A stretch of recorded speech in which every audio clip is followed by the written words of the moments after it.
The following podcast is a W2M Network original production. Visit W2Mnet.com for all of our other great podcasts, plus news, reviews, articles, and opinions from the worlds of wrestling, video games, football, and entertainment. Por eso gané, por eso gané.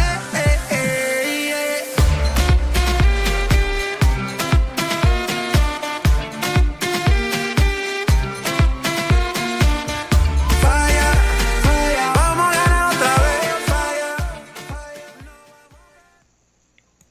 Hello and welcome to another World Cup edition of Soccer to the Max. And sorry, I can't explain to you what my job is, but it has been hell the last couple of days. So World Cup has not been at the forefront. So I've taken the last couple of days to get ready and be able to get back to the dailies starting today and tomorrow. But more importantly, yes, I know it is the birthday of Lionel Messi. Now I'm technically the same age as this man.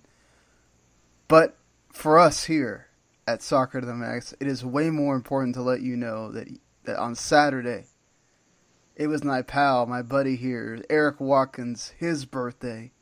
So, happy birthday to you, Erik.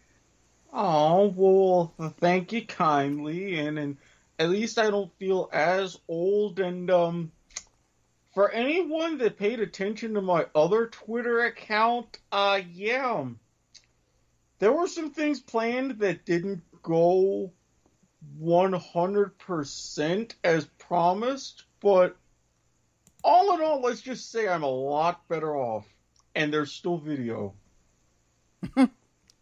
Well, if you want to get into Erik's personal findings, get with him, find him on Twitter or else other social media, and you can get on with that. But I'm glad you wound up having a good birthday, it seems like.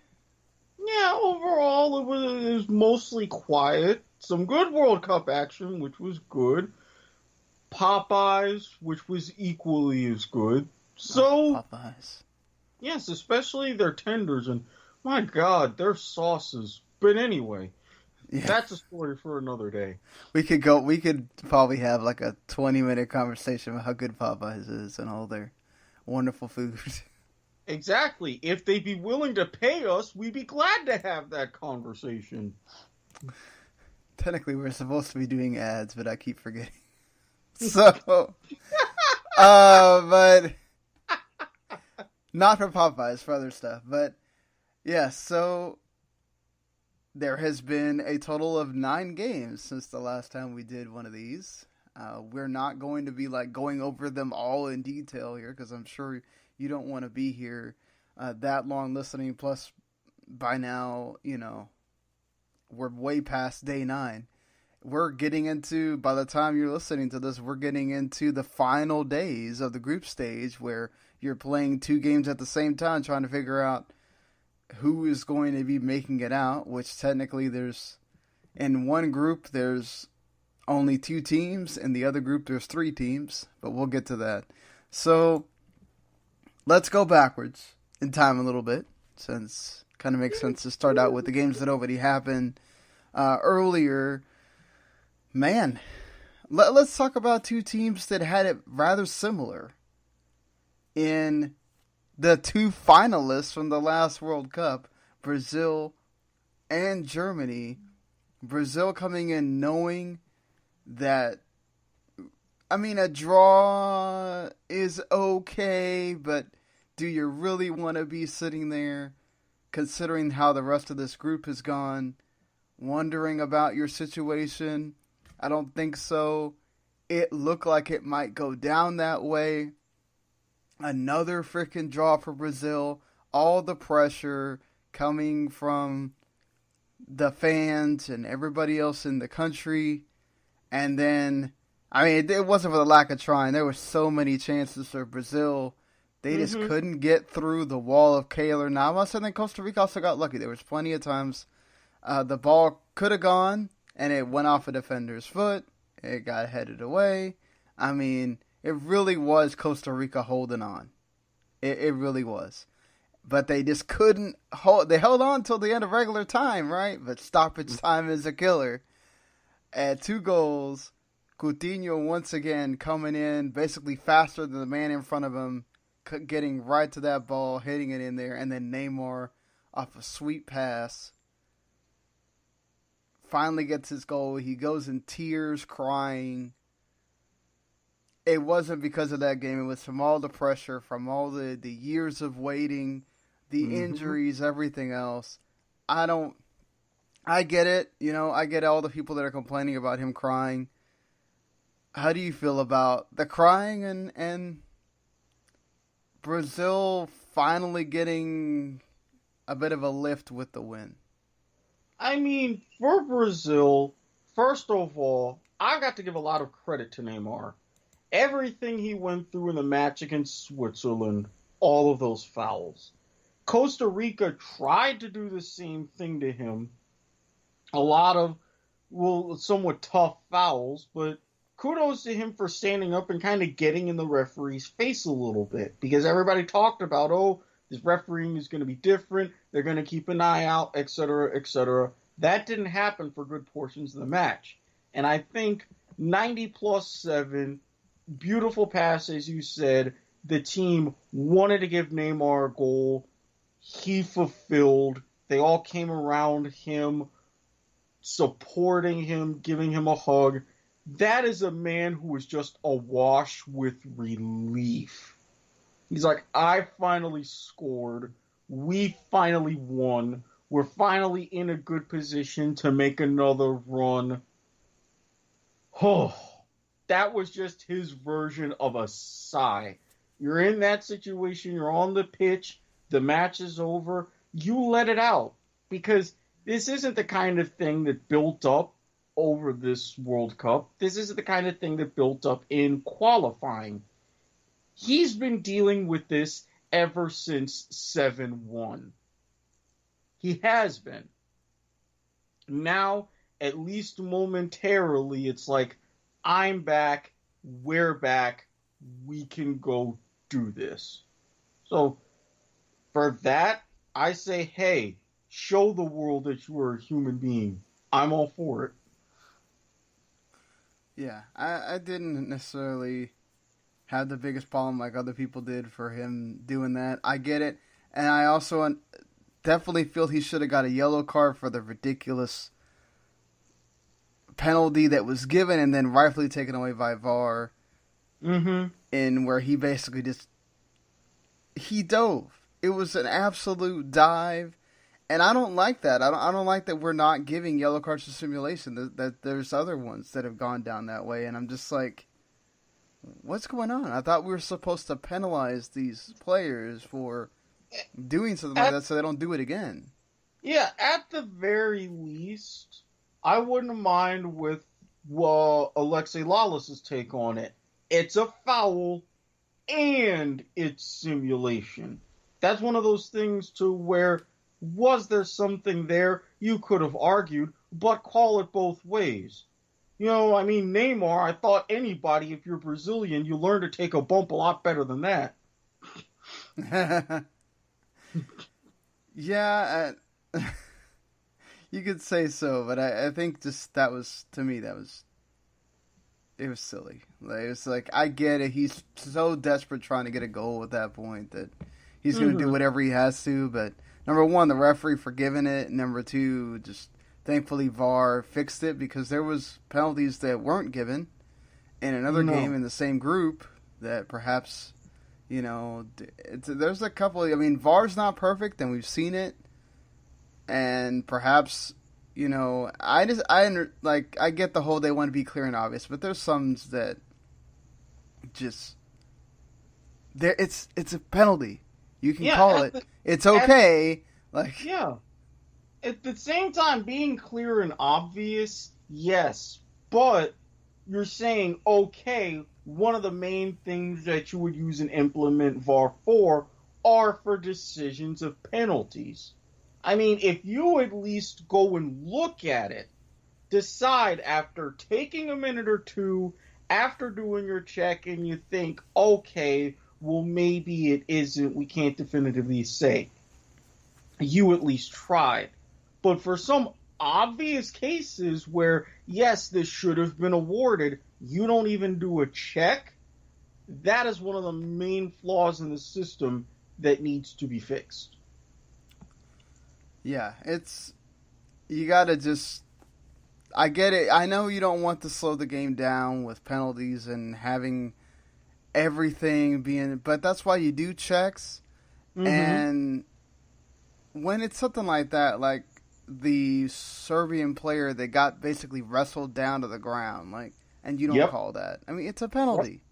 Yes. And that changes the game for Serbia, who had played really well, and yeah, they were Switzerland wound up getting the winner at the end, but like that changes the game right there.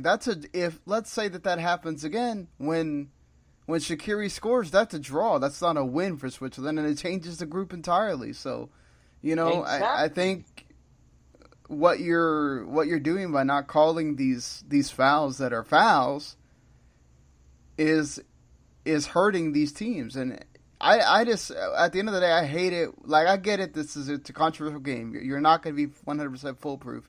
But I think when you have the ability to take away some of the controversy and some of the, if you would have called that and you don't, that's an issue for me. Yeah, even Dr. Joe Machnick himself said these kinds of things will be called. And as we get into it later in the show, we see, hey, refs finally step up and did call some of these. It's just you're kind of late in the tournament to start now. You should have started this day one.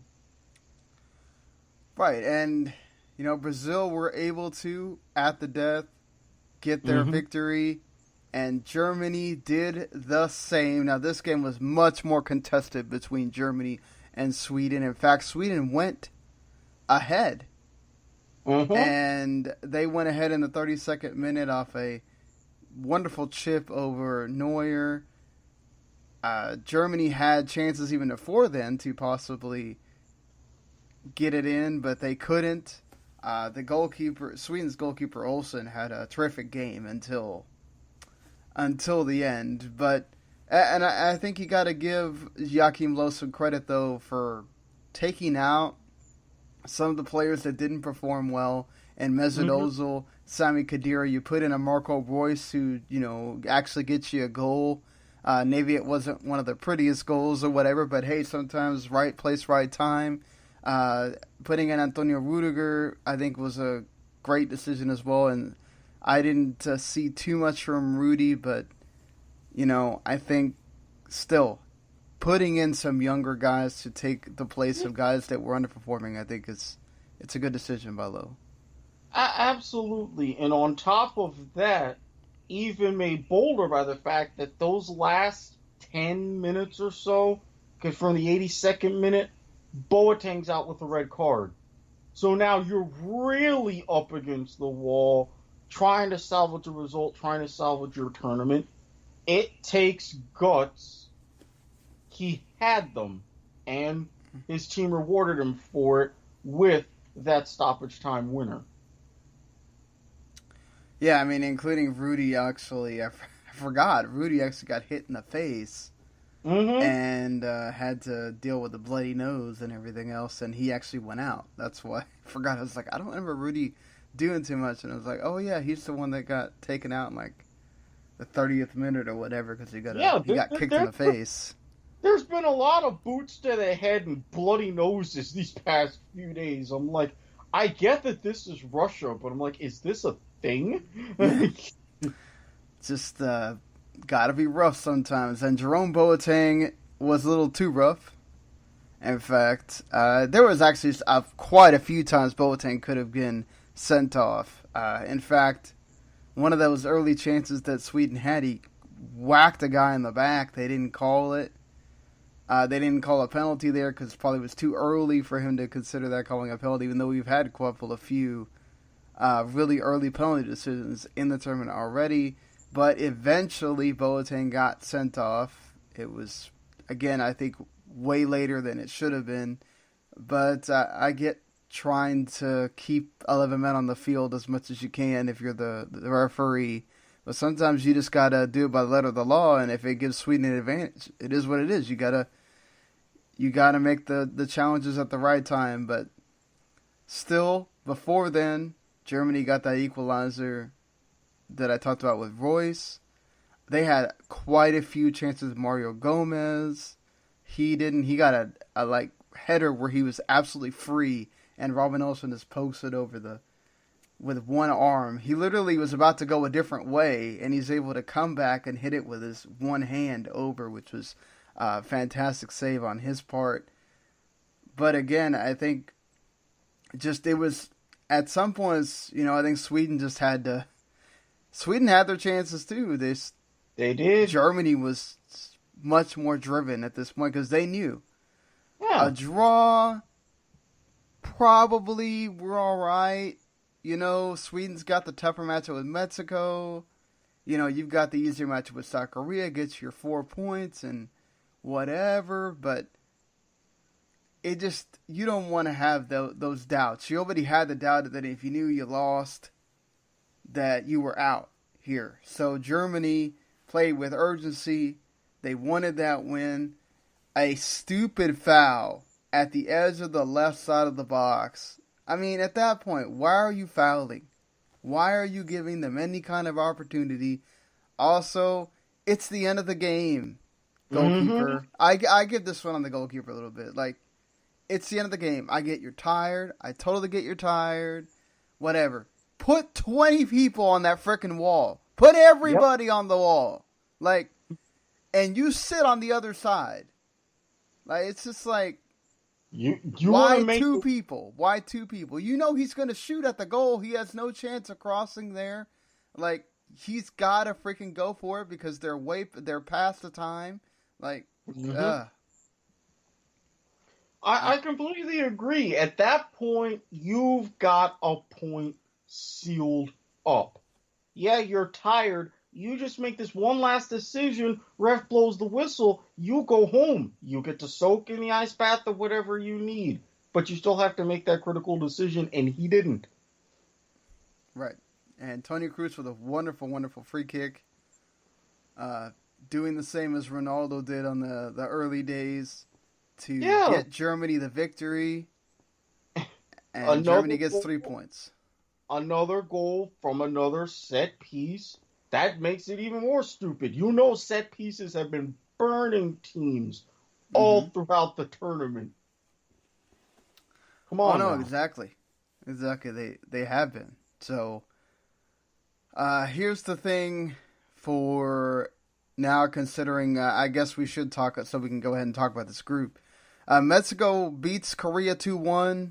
Chicharito gets his 50th goal for the Mexican national team. He's already the Mexican national team's leading scorer. Mm-hmm. And also Carlos Vela gets a penalty, which was well rewarded because of a stupid handball. You're sliding. Why are you putting your hand up? It's just, I don't understand. It's another way. And then I think it just goes to the mentality of Korea at that point. They were being really dirty at times with some of the fouls. I get you have to do what you got to do to. Mexico is much faster than you. They're much more skilled than you are. Hung Min finally got his fantastic goal that he got at the end, which could cost Mexico because that difference between two goals is, that's a big deal right now, considering what we're about to talk about. But that goal difference, as we'll talk about with another group, that goal that you let in at the end could wind up costing you. So yeah, because now you have to go and scoreboard watch as you do what you do against Sweden, and it's never a fun situation.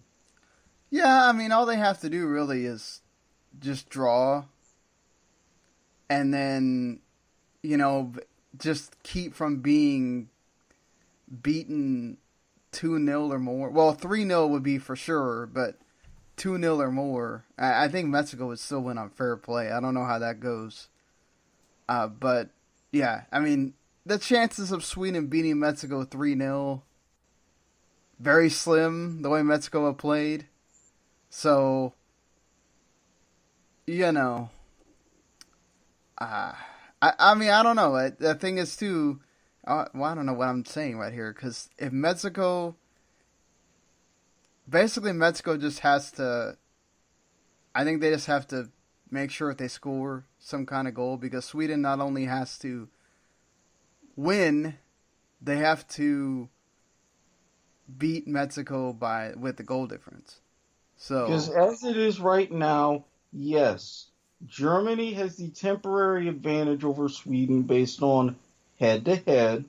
yeah. Mexico is sitting at 6 points and a +2. Sweden has a 3 points and a goal difference of 0. Yeah, so if you don't want to have to get fair play involved and all the other stuff, you have to win 3-0, which is going to be very difficult for Sweden to do. Germany just has to score a couple of goals. Against South Korea, you would think that wouldn't be a problem. But we'll see the way South Korea have played. Again, South Korea really hasn't shown much more than... there was times where Min was just trying to do everything by himself. Yep. Because there was nobody doing anything. He went into Messi mode and was trying to beat like 10 guys. It's not going to happen. Again, he got a sweet, sweet goal at the end. But it's at the end. At the time where it doesn't matter. You weren't gonna get the draw.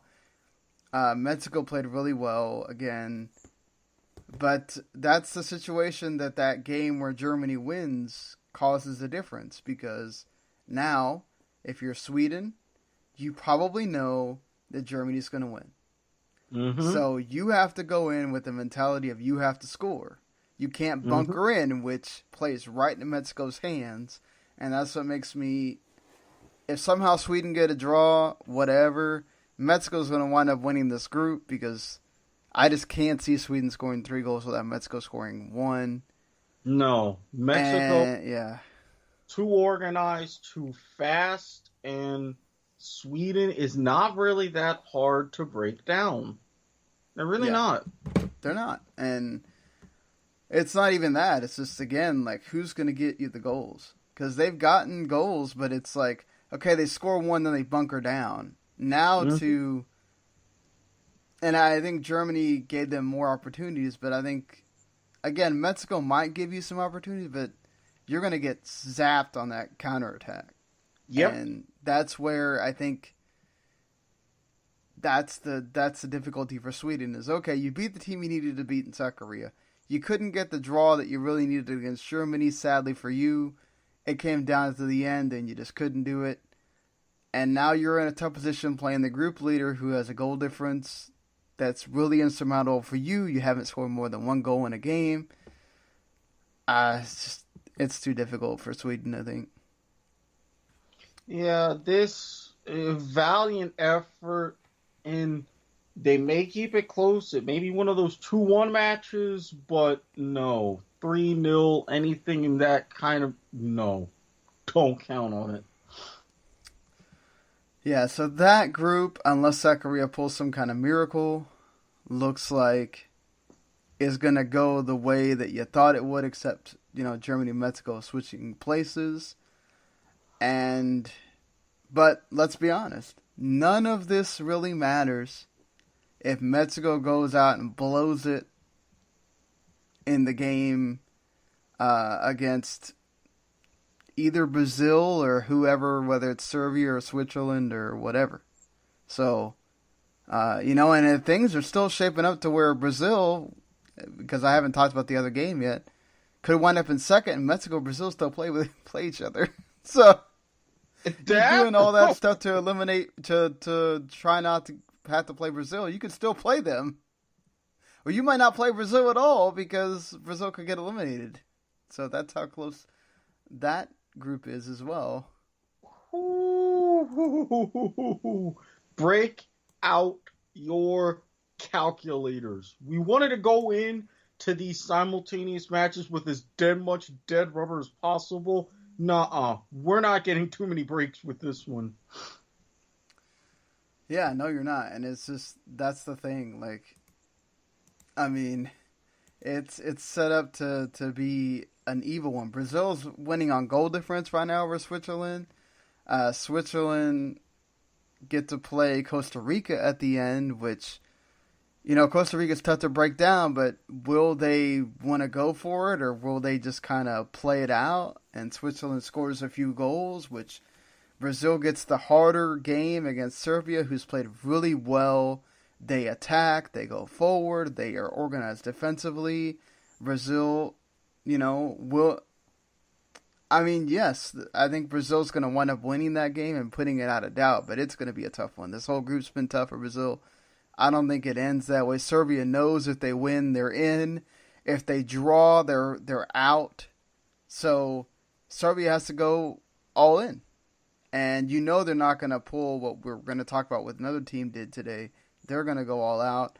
Switzerland has the easier game. You'd think that they're going to go out there and get the win against Costa Rica. Even if they draw, they're through. So, you know, that was the situation that we just talked about with Switzerland and Serbia, why this game was so important, why, you know, a penalty that isn't called changes the game. Because, again, if Serbia draws and Switzerland draws, you're talking about Switzerland having 2 points and Serbia having 4. You know, so Serbia's in second place right now.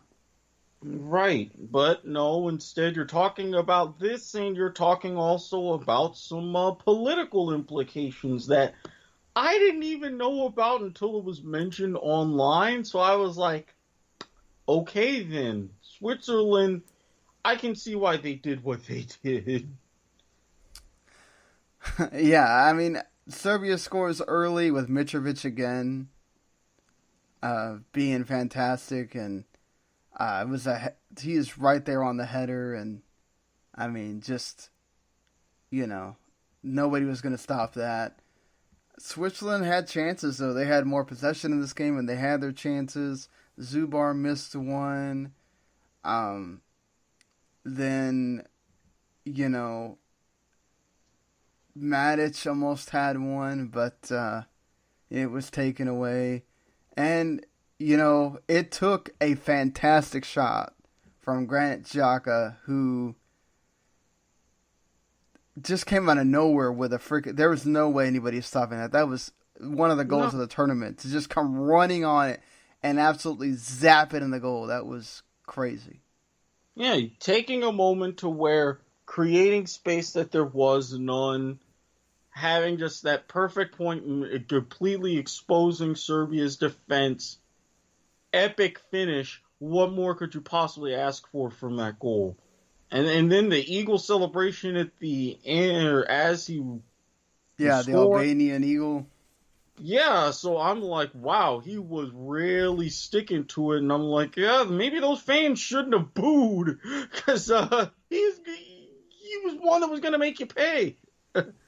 Oh, certainly, and I think that set everything up to be a 1-1.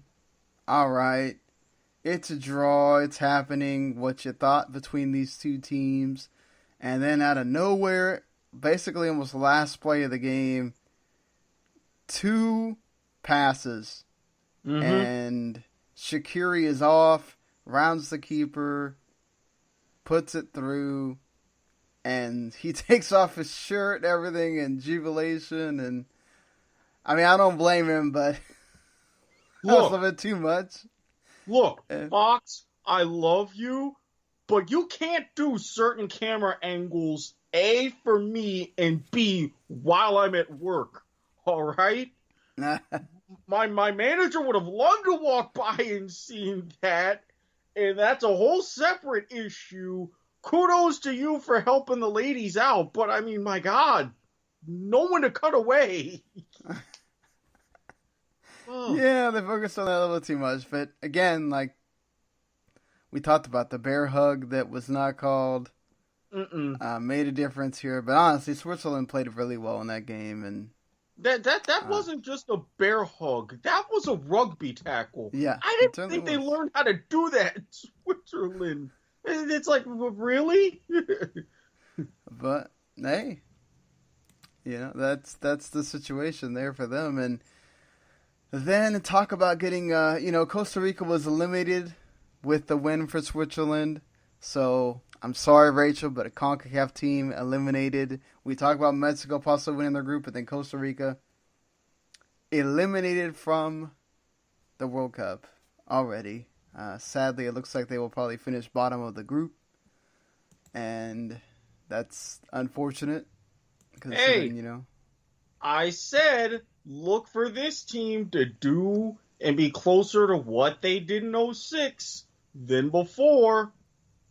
Well, it's not just that. I think it's the tactics they were able to deploy in 2014. It's difficult to do the same thing twice.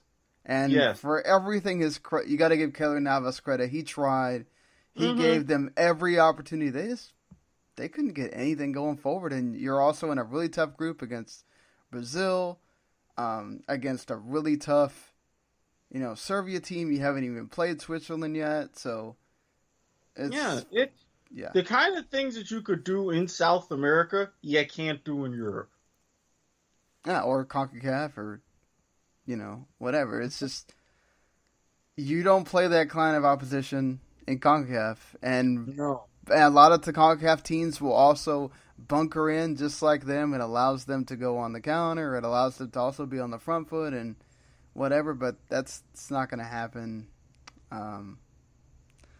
in that way. But we talk about teams being eliminated, but now we're going to talk about a team getting an absolute lifeline, and I was very happy to see this. Not from the Argentina side of things, but I wanted Nigeria to at least be available there on that last day and it can't be all on Senegal for the African teams. All the North African teams got a lot of talk before the World Cup. All of them are eliminated now. In fact, Mohamed Salah might be retiring from the Egypt team because he got a lot of flack for taking a picture with Chechnya, the leader of Chechnya, which that's a whole nother Oh deal in God, itself. no. For me, that's just no. honestly, for me, that's being a baby. Like that comes with the pressure of being the star guy on your team.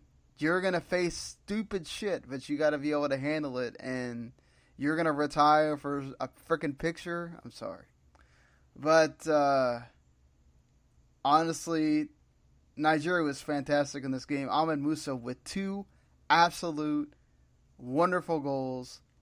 One where he did it all himself. That second one, and I mean, unfair. Iceland had a chance, but Gylfi Sigurdsson puts it over the bar on a penalty that was rightfully called. Again, another point in Gaelic football. Yeah, another point in Gaelic football. He wanted to send that to Iceland, but Nigeria was just absolutely just too fast. Yeah, They were. Iceland didn't know what to do with them. Like, No. you can't bunker in against Nigeria and think you're going to get. I think the thing was too in previous World Cups. You'd go, okay, well, we could bunker in because Nigeria's going to shoot everywhere and they're not going to hit anything. They got too many very technically savvy and very good strikers, guys that come at you like Victor Moses, and Musa's had a pretty good year for Leicester City, and he showed it off here. Yeah, we were talking about, how would Iceland deal with Nigeria's speed? Nigeria answered that. Number one, where in the living hell do I get one of those Nigerian shirts? Seriously. Websites. Those are really awesome shirts, huh? Seriously, I want one of those. I would rock that on a very regular basis and integrate that in my wardrobe. But personally, again, too much speed in the midfield, too much speed on the wings, too much speed centrally. And Musa, okay, you come at him head on, fine. He's just going to run diagonally about 5-10 yards, set up his shot, and says, hey, what are you going to do about it? I'm sorry, not even the power of the Viking clap could stop the Super Eagles. Nah, no, they could not. And I mean, honestly, I think Iceland I didn't feel any kind of sense of really going out there and trying to go forward or anything in this game. This felt like they were just trying to hold on. Know that maybe you have a better game against Croatia coming with a team you can deal with better since you have experience against them. And perhaps they do. But whenever Iceland had that draw against Argentina, so they didn't have to come out here and try to do anything. They can still get through, or at least attempt to get through with a win, and then hope that Argentina beats Nigeria, and that Argentina will also feel like they gotta win. But here's the thing: Argentina's got to score. They've only got to beat Iceland by one goal difference. But obviously, depending on how much Iceland were to beat Croatia by, they've also got to outdo that as well. Nigeria have a superior goal difference to both of them. So if Nigeria were able to get a draw out of Argentina, Iceland would then have to score at least 3 goals. And against Croatia, you have to think that's very difficult to do. So, Nigeria, they might just, hey, let's see what we can do against Argentina. Just don't let them beat us. And they get through as well. Yeah, because now all of a sudden there are major factions in Argentine camp. Players saying, hey, we need to make some massive changes. This isn't working. Coaches saying, no, everything's fine. You just have to do this. Who are the actual coaches? Is it Messi and Mascherano, or is it the coach? Because depending on who you hear, Messi and Mascherano are the ones that make the lineups. So, Yeah. And they're the two of the ones that are saying, hey, this isn't working, we need to do this, this, and that. And it's like, yeah, you're already under this immense pressure. You're already on the verge of being bounced. Now you're adding this into the fire? Come on now. Yeah, there's a lot of drama going on. I have to wonder how that birthday celebration for Messi really went. You can't imagine everybody's that happy with him and the team right now. But yeah, especially the fact that you already had, a big party or like a family day, like Father's Day, and Messi didn't even show up. I mean, yeah, that I get. I mean, maybe in Argentina maybe in Spain and Argentina that's not Father's Day, because every country has a different date for Father's Day, So you got to think about it that way too. Not everybody celebrates Father's Day. This isn't Christmas, where it's the same day for everybody. But you at least for something like that for a team, right? At least have a reason, or at least explain to them why you're not going. Just don't go. Yeah, exactly. I agree with you on that one. It's been that way. A lot of pressure on Messi. It's from the first 2 games. A lot of Messi having to do a lot, and Kun got that 1 goal, but it's honestly they've got to do better. And the problem is Nigeria's playing for their lives as well. And I don't think we're gonna see Nigeria pull a Poland and do what they did on this day against Colombia. Honestly, let's talk about the Group H stuff first, because Group H was actually worth talking about. Group G was total blowouts, but Colombia 3-0 over Poland. Honestly, you can say Poland try, but I didn't feel like they did. No, honestly, Colombia was much better on the day. They killed them on the counterattack after the first goal. Yeti Mina with a wonderful header off a James cross. Falcao got a nice pass in as well and got his first ever goal in the World Cup. And then the wonderful pass by James, clear across.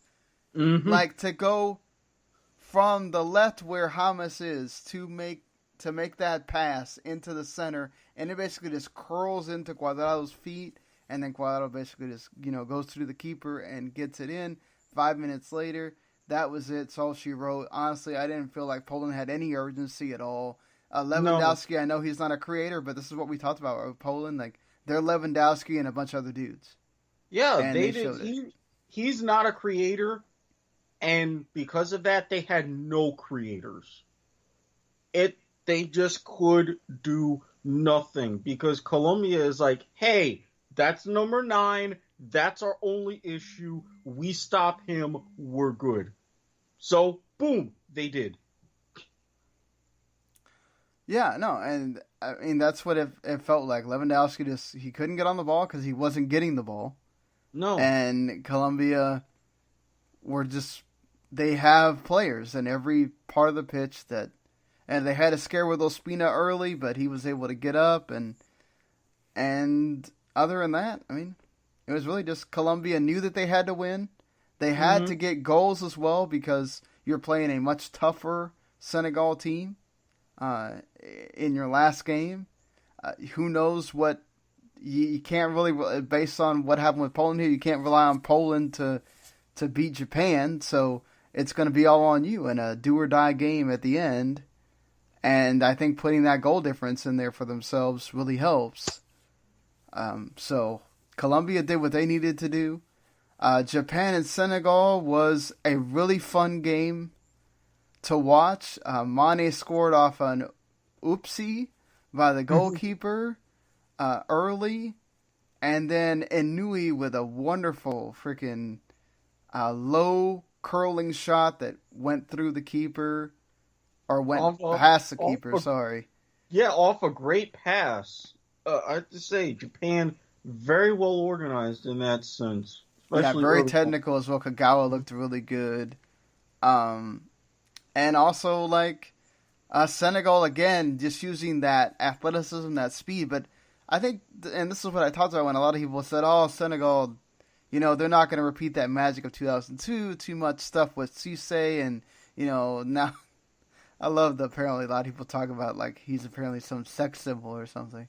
But, I heard about that, and I'm like, I don't know. I mean, if I could kind of rock that hair and look like that in the suit at 42, I'm like, if I look like him in 10 years, I'd want to be a sex symbol. Yeah, I mean, it helps when you're the youngest coach in the entire World Cup as well. But, I think... what Senegal showed is that they're organized. Mm-hmm. They are very kept defensively. Wage was able to just be faster than the Japanese player on the side of him and come to the ball first and score. He's I think the youngest African player to score in a World Cup. I believe so. Yeah. And then another case of, honestly, if VAR wouldn't have stepped in, if Honda doesn't score, I would have been pissed. Because, like, the goalkeeper absolutely jumps on the Japanese player that has I can't remember his name right now. I think it's Okazaki. He, like, jumps on him, not once, twice. And somehow the ball gets to Honda anyway. Honda gets a free shot. And he comes in, the veteran who's the highest scoring Asian player of the World Cup now with 4 goals. He comes in as a sub and pays off well for Japan there. They were playing around that I think it's Nishino was playing around saying that, hey, we've got to grow 5 inches and beef up five more pounds before we play Senegal. Well, they didn't have to. They just played technically just as well as Senegal did. It was a fun game. 2 teams that were evenly matched, in my opinion, and it's going to be fun to see how. I mean, I don't know. Japan should beat Poland and win the group. They don't do themselves any favors, regardless of whether you win or lose, because you're playing Belgium or England. But I hate it because I hate the fact that out of 3 really good teams, one of them has to go. It's so sad out of this group that we're going to have some other teams that I could care less about getting through, and either Senegal, Colombia, or Japan could be out. Yeah, and it's sad, but this is kind of what happens in the group of life, where it's like everything's so upside down, and if you have four fantastic teams and three of them really step up and show you something and get that motivation, well, there's only two spots. So, one of them's got to go. Yeah, that's certainly the case, and it's sad because I thought Japan, with the coaching issues of, maybe they wouldn't show as well. Senegal and Colombia, I thought they would, and they've done exactly what I thought they would do. Colombia, granted, Japan benefited from being a man up and got that late goal, but hey, that happens, and I'm very glad to hear Peckerman also bring in and take that blame away from Carlos Sanchez quickly in the press conference after the game as well. I forgot to mention this. He's apparently been feeling terrible before this game, as you would think, when, one bad decision can cost your team and one loss can be everything.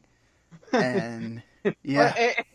And he knows, if anything, Colombia has a history of how they treat players who make bad decisions that cost the team at the World Cup once they get back home.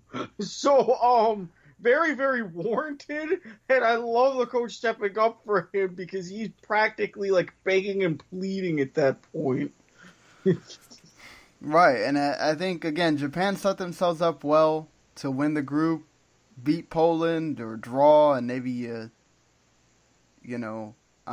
maybe you come in second, whatever. But now it's between Senegal and Colombia who's going to get through, and that is going to be an awesome game to watch. I think that's going to be either really tight or really fun as far as scoring goals and who does well, because Senegal can match that counterattack of Colombia. Mm-hmm. And, Senegal's got Mane and several other, and that defense that can cover for him. So, and Dye as well, you got to watch out for. So yeah, I'm looking for that one to be fun, fast, and loose. Yeah. Because while both teams understand, they're playing for their lives, at the very least, if whoever doesn't advance, they're going to want to at least go out by putting on a show. Certainly.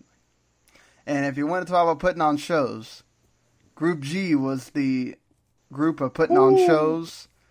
Belgium. Now, to be fair, Tunisia were never slighted in the fact that they were just going to go for it. They didn't care. They were out there. They knew they fought their hearts out against England, and they were unfortunate not to get the point.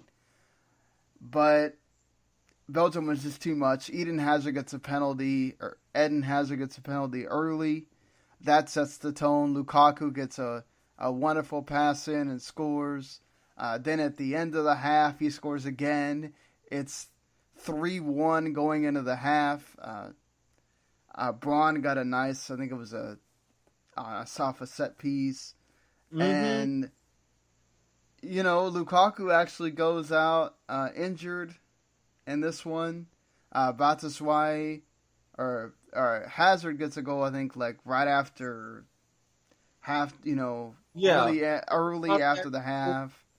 Yeah, Hazard got that goal because I was waking up and watching this, and I'm like, well, damn, Belgium. Yeah. Giving me a little bit more birthday waffles with that? Come on now.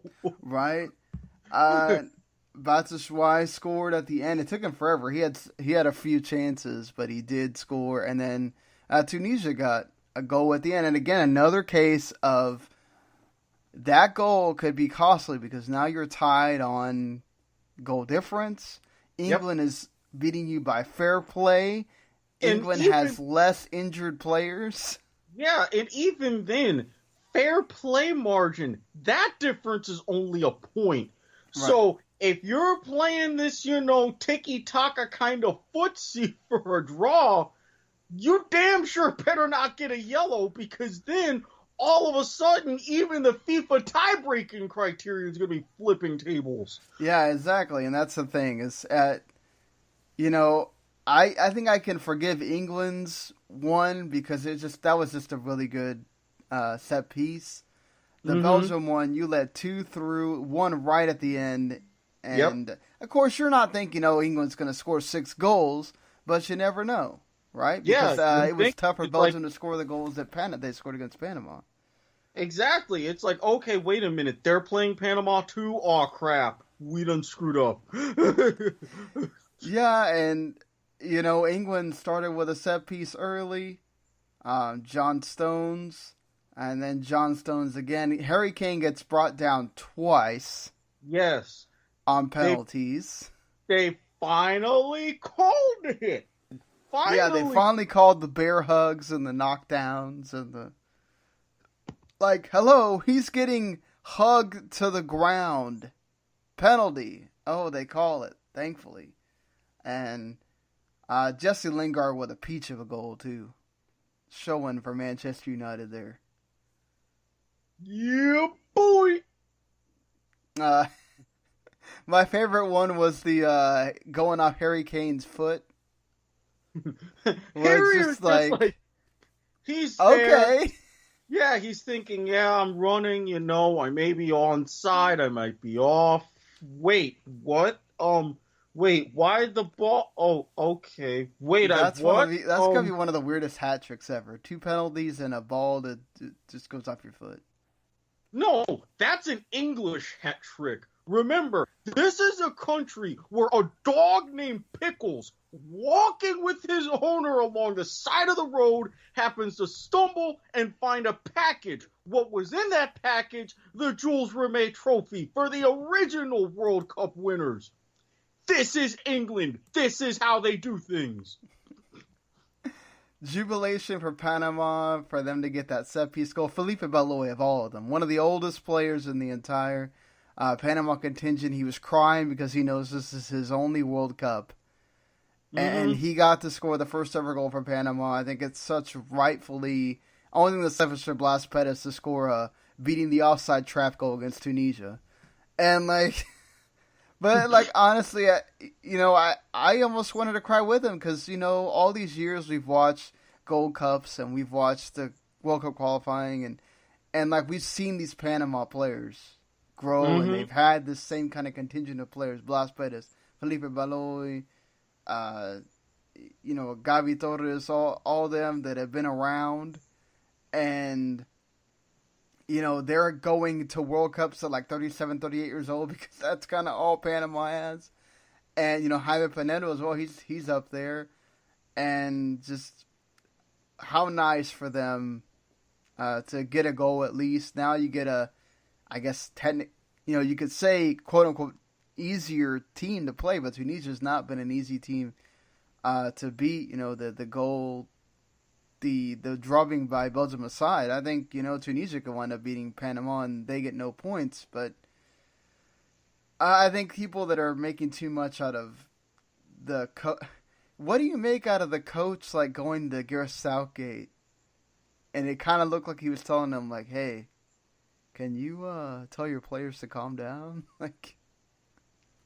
Well, I mean, a lot of times some guys, when they're just being drubbed, do that. And I say, no, go for that old Miami against Notre Dame mentality when back in the 80s when their coach was on the way out. You go ahead, you whoop ass because this counts. I think he was I don't want to see a 10-0, be the new record of goal scorers of the tournament or whatever. I totally get that. Well, first of all, if you're that bad to where teams score 10 on you, no, you take that and you go ahead and you work again. And yes, you're not going to have the same players, but you go out and you get revenge. Look at what Algeria did to West Germany in '82. Die Mannschaft came in all big and bad. All the players were saying, we're going to score these goals, and everybody was going to dedicate them to their girlfriends and blah, blah, blah. What did Algeria do? They said, no, you ain't doing that. Bam! Beat them. Yeah, I think, honestly, it's just one of those situations where, Gomez is protecting his players. I'm fine with that. I think it's just at that point, if you're England, keep going because you need that goal difference. So for them, it's you know. Do you want to be in the situation to where, hey, you have to have all of these computations and all this and that? No, you want to be like Brazil in that futsal match against East Timor. You want to score 80 or 90 if you can because goal difference matters.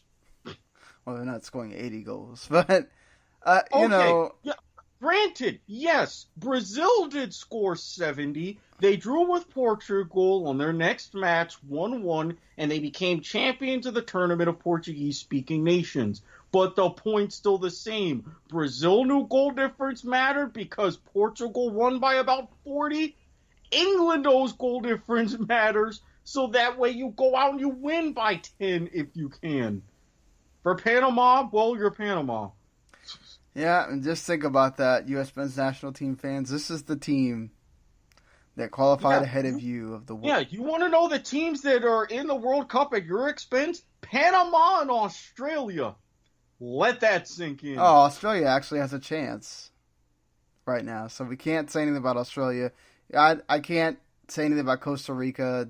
They tried. They almost got the point they needed in both games, and just it wasn't there for them. Mexico did what they're supposed to do. Panama's looked bad. They've been fouling all over the place.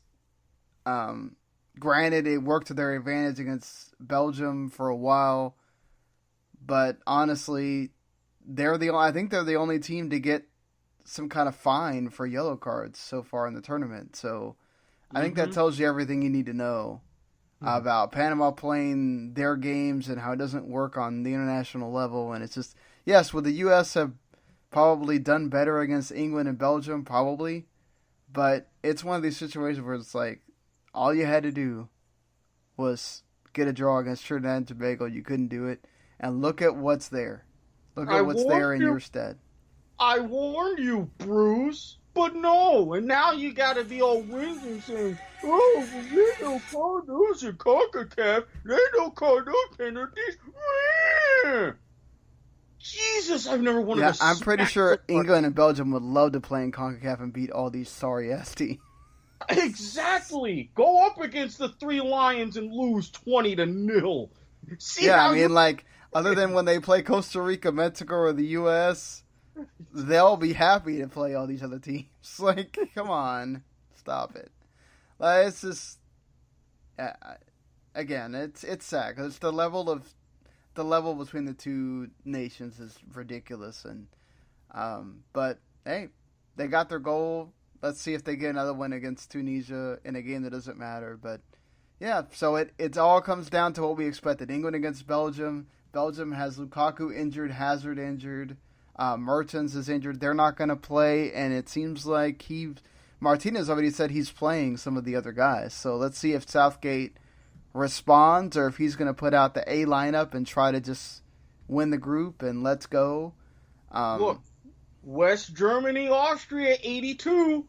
That's not happening. They can't see the other match. Come on now. I don't think we're doing all that.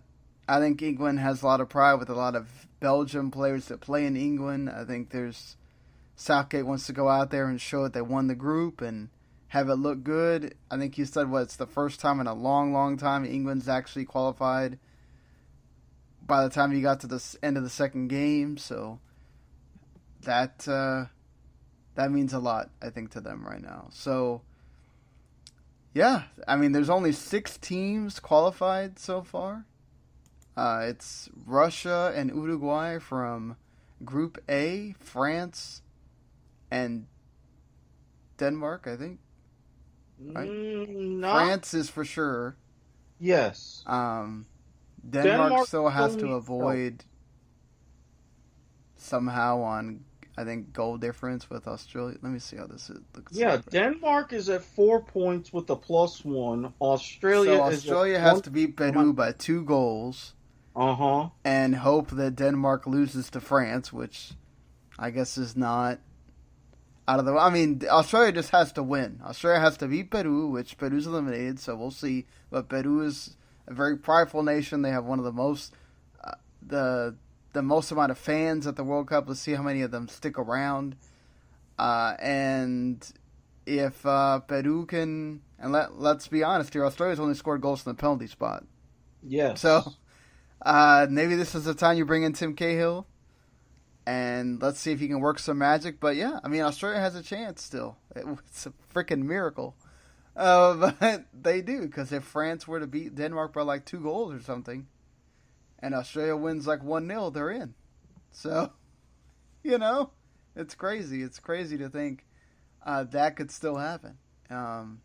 Socceroos, I love you, but look, I'm not putting down the money on it. I'm just saying that. So it's Croatia, France, England, Belgium, Russia, and Uruguay that have been passed on through to the knockout phase. It's all about positioning now, where you wind up, who you play. A lot of teams still fighting for it in so many groups, which is something you love to see when it comes to the World Cup. So Portugal. Yeah, go ahead. Sorry. No, I was just gonna say 6 teams qualified. Only 7 have actually been eliminated.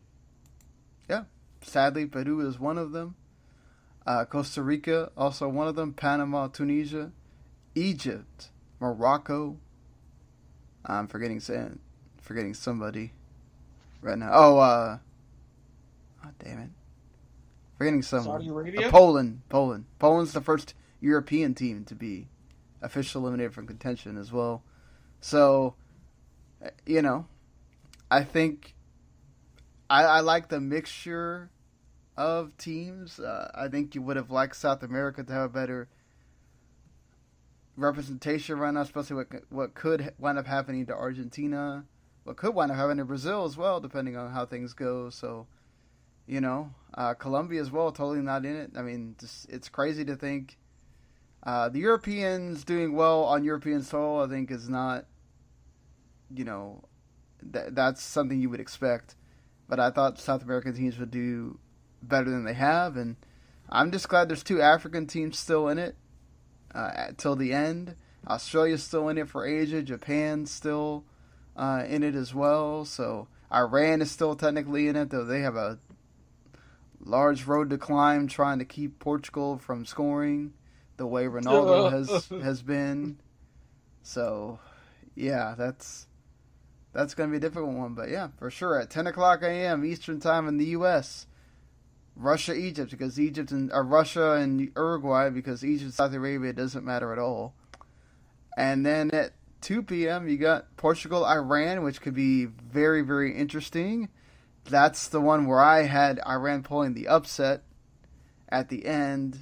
The way that Portugal was played, I don't know, but and then Spain, Morocco, you would expect Spain to get a few goals and do what they got to do, but yeah, well, definitely all these games are going to be super, super interesting. And on Tuesday, all the games are going to matter,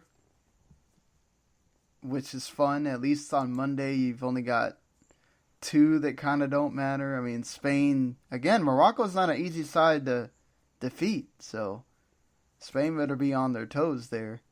And Wednesday, all the games matter, especially for Group F. Group E as well. 3 of those teams are still in it. Same thing with Group F. And on Thursday, you've got Group G, pretty much England, Belgium trying to figure it out, but then you've got 3 teams still alive in Group H. So plenty going on there. You get 1 day break. You get a 1 day break on Friday the 30th, and then Saturday the 30th, or Friday the 29th and Saturday the 30th, you're already playing knockout round games. So get ready, folks. It's about to get hot and heavy this week upcoming.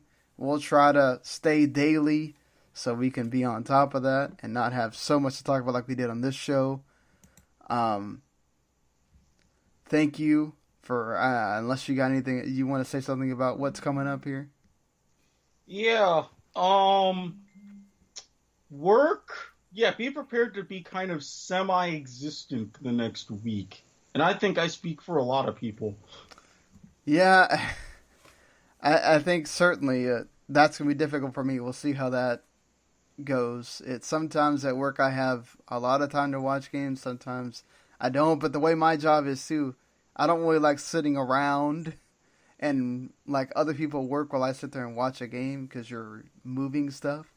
So that's the difficult thing is sometimes I have to like grab the phone and move stuff and make it look like I'm moving things while I'm watching things on the phone too. So, yeah, it should be fun just to see how these things go, and I'm going to be very sad for some of the teams that might get eliminated here at the end, but that's just how this World Cup works. It's cruel. It is what it is, a tournament. Only the strong survive, or only the lucky ones survive sometimes, and then it comes down to that knockout phase. It starts on Saturday. So, yeah, get ready, folks. Get ready for this week. It's a squeaky bum time, as they would say in England. So, with that, if you like what you heard, subscribe Soccer to the Max. You'll get the rest of our World Cup daily episodes, as well as whenever we get back to doing the regular episodes will be after the World Cup, which kind of focus on the American side of things. So if you're listening and you're from another part of the world, first of all, thank you. Secondly, maybe you'll like some NWSL or MLS at the end by the time we move on back to the regular stuff. But yeah, this World Cup has been fun. I've been really enjoyed watching some of these terrific games. Some of them haven't been so great, but thankfully they've been better as it's gone on. And yeah, this week will let us know a lot. Let us know a lot about what's happening. But until Monday night, Tuesday morning, we will be back then talking Russia with Rachel, the resident Russian. She'll be back. And we'll see who tops Group A. Will it be Uruguay? Will it be the host Russia getting to go out there with all 9 points? That would be amazing for the country and the team. And depending on what happens, maybe they get Iran. Who knows? Or maybe they get Spain. Maybe Spain gets doesn't do well enough and they don't score the goals they need to. But certainly, we'll see how that goes. You'd think Spain's going to win that group and then Iran or Portugal fight for second, but it could go either way. It could go either way because if Portugal wins on some kind of goal difference, Spain winds up in that second spot. So, but it's either way. It's not slim pickings for Uruguay and Russia on who they face. And yeah, that's how it rolls for the Monday show. Until then, folks, we'll see you later. Peace!